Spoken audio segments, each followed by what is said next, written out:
Love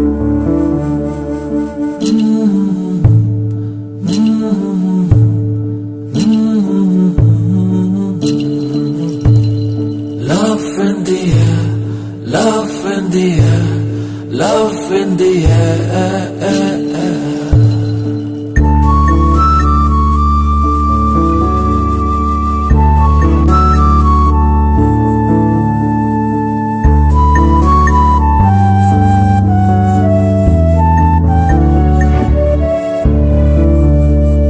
Love in the air, love in the air, love in the air.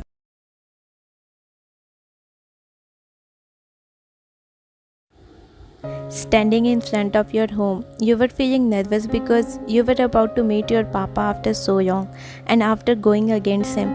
So many thoughts were roaming in your head, such as how he would react. Gaining all courage, you released a big sigh and rang the doorbell. As expected, your mom opened the door as soon as she saw you. She pulled you into a bone-crushing hug and started crying tears of happiness. Your eyes also teared up because you missed her. You missed the warmth of her embrace. She is your only support. No matter how big a problem you face, she always stays beside you.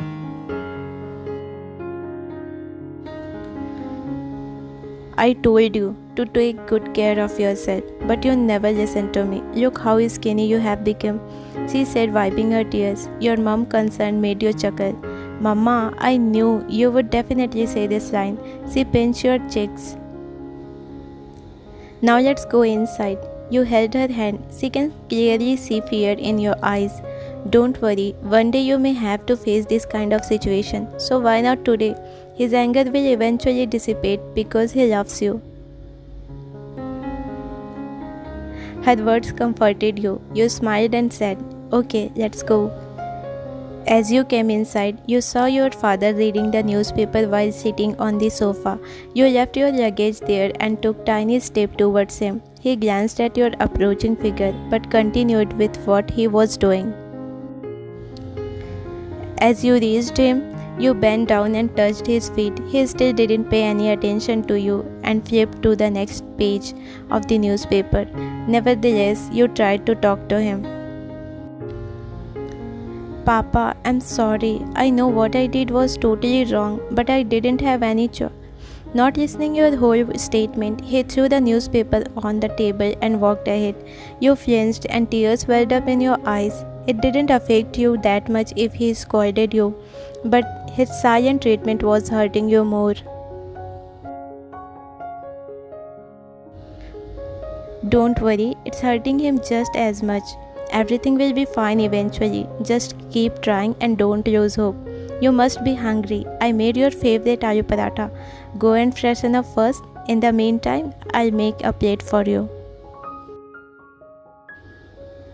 Really? You are the best, Mama. You gave her a quick hug and made your way towards your room. As you walked past your sister's room, you decided to stop and see her. She was standing by the window, gazing outside. You approached her slowly and hugged her from behind. Dee, I really missed you. Don't talk to me. She jerked your hand, but you again hugged her. I know you missed me too. How selfish of you to show up now, with only 14 days left until my wedding. Do you know how much preparation I had to do alone?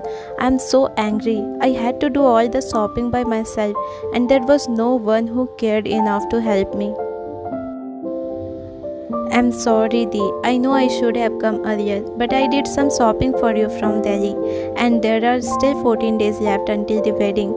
From now on, I will take all the responsibilities of your wedding, and on that day I promise to perform a stage-breaking dance. Are you happy now?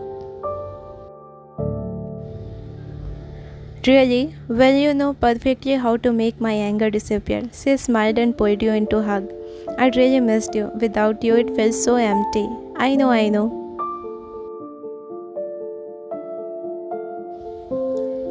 Did Papa talk to you? Your face became saddened and you shook your head as no.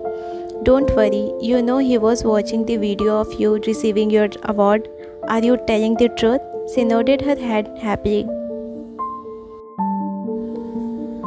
There are so many things I have to tell you, but let me take a bath first. You ran out of the room while she chuckled and watched your running figure. Observing each and everything in your room, a bright smile came on your lips. You missed everything about your room, your bed in which you used to get lost in your dreamland. You went to your cupboard, took out some clothes, and walked to the bathroom. The whole dining table was silent. You took a seat beside your dad while your mom and sister waited silently, wondering what would happen next. You decided to break the silence after taking a bite of the paratha. Mom, there is no competition when it comes to the paratha you make. I really missed your food. Why are you here? You should have auditioned for MasterChef, right, Papa? You nudged your dad, but he didn't pay any attention to you again. Vayan, give your papa some more chutney. You nodded and were about to serve, but your dad stopped you by showing his hand and said, Jia beta, please give me the chutney. That hurt you.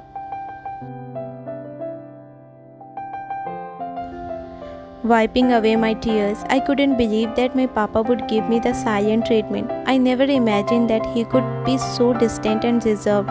All I craved in that moment was to hear his voice calling me beta. Just like he always did, memories flooded my mind of the time when we used to tease my mother and sister, always in the same group, always united.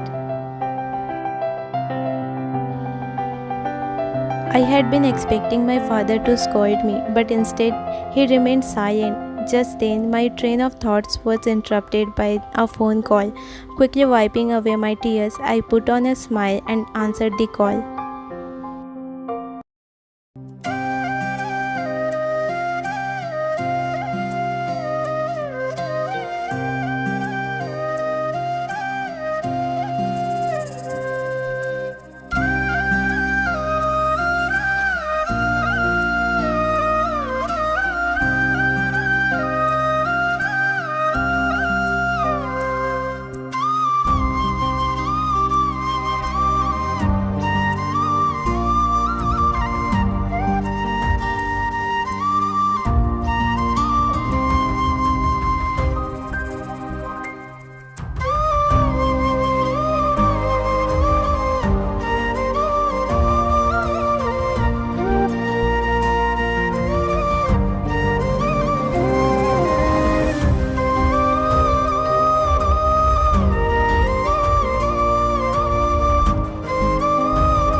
Vayan, here comes your childhood friend Samriddhi, who couldn't hold herself for coming here after hearing your comeback news.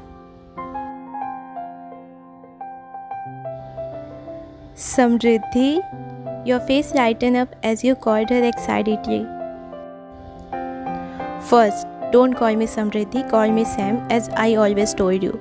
Second, move aside.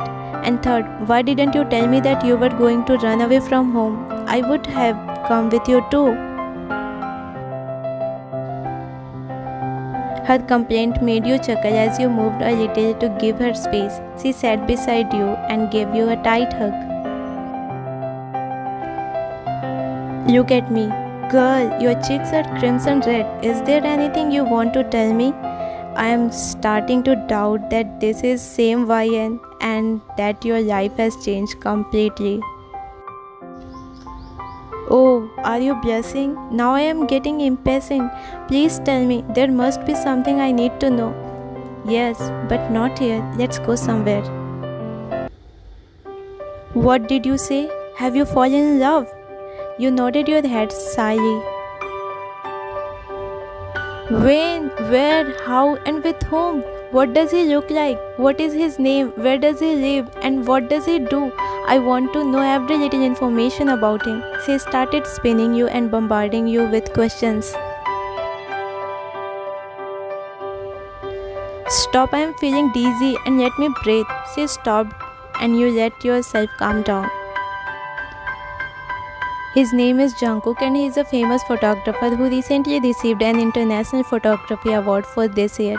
He lives in South Korea and we met in Agra. We ended up traveling together and I don't know when did we both fell in love. Oh God, Ryan. Korean. How did you even find him? Did you say he's a world famous photographer? Is he handsome? Say it yourself. You showed his picture to her. Damn, he's so handsome and hot as hell. You nudged her with elbow. Watch your mouth, you're talking about your future Jeju. Show him some respect. Jeju. So has the matter reached to the marriage? So what? We both are serious. Ryan, do you have any idea how much the upper there would be for your wedding? Your papa, who wouldn't let you to marry someone from a different caste in India, will he allow you to marry in Korea? I believe if the intentions are honest and clear, everything is possible.